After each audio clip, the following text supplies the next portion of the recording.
కేసీఆర్ కబద్దార్. ఇప్పుడు కూడా అబద్ధాలు చెప్పడం నీకు అలవాటు. నీ జీవితంలోనే అబద్ధాలు. 2004లో కాంగ్రెస్ పార్టీతో పొత్తు పెట్టుకున్నాడు. 2009లో మనతో పొత్తు పెట్టుకున్నాడు. 2014లో కథలు చెప్పాడు. ఆయనకు తెలంగాణ రాష్ట్రం వస్తే ఈరోజు మన ఎమ్మెల్యేలు కొనుక్కొని అందరిని కొనుక్కొని ఈయనేదో పెద్ద మహానాయకుడు మారిగా మనల్ని శాసించే పరిస్థితికి వచ్చాడు. ఏం తమ్ముళ్ళు మనల్ని తిట్టాడా లేదా మీరు చెప్పండి? తిట్టాడా? వల్గర్గా తిట్టాడా? ఆంధ్ర వాళ్ళు తెలంగాణ ద్రోహులు. మన తెలుగు తల్లి కించపరిచే విధంగా మాట్లాడాడు. మన ఉలవచారు వాళ్ళ పశువులు తింటాయంట. అదే మరి మన బిర్యానీ పేడ బిర్యానీ అంట. ఆంధ్ర వాళ్ళు పనికిరాని దద్దమ్మలంట. ఇప్పుడు నాకు కూడా తెలియలేదంట. కేసీఆర్ నువ్వు ఎక్కడ పెరిగావు? కేసీఆర్ ఏం మాట్లాడుతున్నావు అని అడుగుతున్నా. నేను ఒకటే చెప్తున్నా తమ్ముళ్ళు, చాలా మంది మీరున్నారు ఇక్కడ. మీతో కూర్చున్న వ్యక్తే కదా కేసీఆర్. ఇప్పుడు నన్నే ఛాలెంజ్ చేస్తున్నాడు. పర్వాలా, ఇప్పుడిప్పుడే దారిలోకి వస్తున్నావు. నేను అడుగుతున్నా, ప్రత్యేక హోదా గురించి మీరు మాట్లాడారు, సంతోషం. మొన్న ఏం మాట్లాడారు మీరు? ఇస్తామని మాట్లాడారు. ఎప్పుడు తెలంగాణ ఎన్నికల కంటే ముందు ఆ రోజు కావాలని ఇస్తామని మాట్లాడారు. నరేంద్ర మోడీ వద్దంటే నరేంద్ర మోడీతో విభేదించిన తర్వాత మేము ఇవ్వమన్నారు. నీకు ఆ ఇంట్రెస్ట్ ఉంటే నేను ప్రత్యేక హోదా పైన అవిశ్వాస తీర్మానం పెట్టాను. ఎందుకు అవిశ్వాస తీర్మానానికి మీరు రాలేదు? ఎందుకు మాకు సపోర్ట్ చేయలేదు చెప్పమని ఈ పెడన సభ ద్వారా కేసీఆర్ నిలదీస్తున్నారని చెప్పి కూడా నేను మీకు తెలియజేస్తున్నాను. ఆంధ్రప్రదేశ్ అభివృద్ధి అవుతా ఉంటే ఈ కేసీఆర్ అసమర్థుడు ఏమీ చేయలేకుండా నా మీద కుట్రబంతున్నాడు. హైదరాబాదు ఉమ్మడి రాజధాని, 10 సంవత్సరాలు ఉమ్మడి రాజధాని. మీకెంత హక్కుందో నాకు అంతే హక్కుంది. కబద్దారి ఈ విషయం మీరు గుర్తుపెట్టుకోవాల్సిన అవసరం ఉంది. ఎన్నికల సమయంలో అన్ని రాజకీయ పార్టీలు ఎన్నికల నియమావళికి కట్టుబడి ఉండాలి. అంతేగాని ప్రభుత్వం అధికారంలో ఉందని స్టింగ్ ఆపరేషన్లు చేయడం, తప్పుడు డాక్యుమెంట్లు తయారు చేయడం, ఫోన్లు ట్యాప్ చేయడం, ఇది నీచాతి నీచం అని చెప్పి కూడా నేను మీకు తెలియజేస్తున్నా. ఫోన్లు ట్యాప్ చేసి గవర్నమెంట్లే పడిపోయినాయి. ఈ రోజు నేను ఒక వ్యక్తి కాదు, ఆంధ్రప్రదేశ్ ముఖ్యమంత్రిని, మీ గౌరవాన్ని కాపాడే ప్రతినిధిని. అలాంటిది నా ఫోన్ ట్యాప్ చేసే అధికారం ఈ కేసీఆర్కి ఎవరిచ్చారో మీరే చెప్పాల్సిన అవసరం ఉంది. నేనేమైనా తెలంగాణలో ఈ కేసీఆర్కి సర్వెంట్ తమ్ముళ్ళని మిమ్మల్ని అడుగుతున్నా. నాదొక ప్రభుత్వం, నీదొక ప్రభుత్వం. హైదరాబాద్ ఉమ్మడి రాజధాని. లా అండ్ ఆర్డర్ గవర్నర్ చేతిలో ఉండాలి. అలాంటిది మీరు మా మీద ఫోన్ ట్యాపింగ్లు చేసి ఫ్యాబ్రికేటెడ్ డాక్యుమెంట్స్ పెట్టుకొని నన్ను బెదిరించాలంటే నీ తరం కాదు. ఆ విషయం మీరు గుర్తుపెట్టుకోవాల్సిన అవసరం ఉంది. మీకు ఏసీబీ ఉంది, నాకు ఏసీబీ ఉంది. మీరు హైదరాబాద్ లో ఉన్నారు, నేను కూడా నా ఏసీబీ హైదరాబాద్ లోనే ఉంది. నీకు పోలీసులు ఉన్నారు, మాకు కూడా పోలీసులు హైదరాబాద్ లోనే ఉన్నారు. హైదరాబాద్ లో ఆంధ్ర వాళ్ళని తిడుతూ ప్రతిరోజు ఇష్టం వచ్చినట్టు ఆంధ్ర వాళ్ళ ఇండ్లు కూల్చేయడానికి పోయాడు ఈ పెద్ద మనిషి.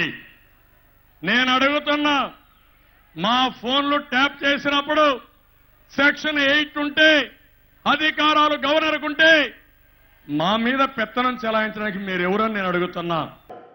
ఈరోజు నేను ఎన్నోసార్లు చెప్పాను, ఆంధ్రప్రదేశ్ రాష్ట్రంలో, తెలంగాణ రాష్ట్రంలో అందరూ తెలుగువారే ఉన్నారు. వీళ్ళకు వాళ్ళకు భేదాభిప్రాయాలు లేవు. కానీ రాజకీయ నాయకులు స్వార్థం కోసం, రాజకీయ లబ్ధి కోసం మన మధ్య చిచ్చు పెట్టారు. కావాలని సూటిపోటి మాటలు మాట్లాడారు. అవమానాలు చేశారు, ఇప్పుడు కూడా చేస్తూనే ఉన్నారు. ఇంకో పక్కన మీరు ఒకసారి చూస్తే టీఆర్ఎస్ పార్టీకి ఎన్నోసార్లు చెప్పాను, 2 రాష్ట్రాల్లో తెలుగువారే ఉన్నారు, 2 ప్రభుత్వాలు సహకరించుకుందాం, సమస్యలు పరిష్కారం చేసుకుందాం, కలిసిమెలిసి పనిచేద్దాం.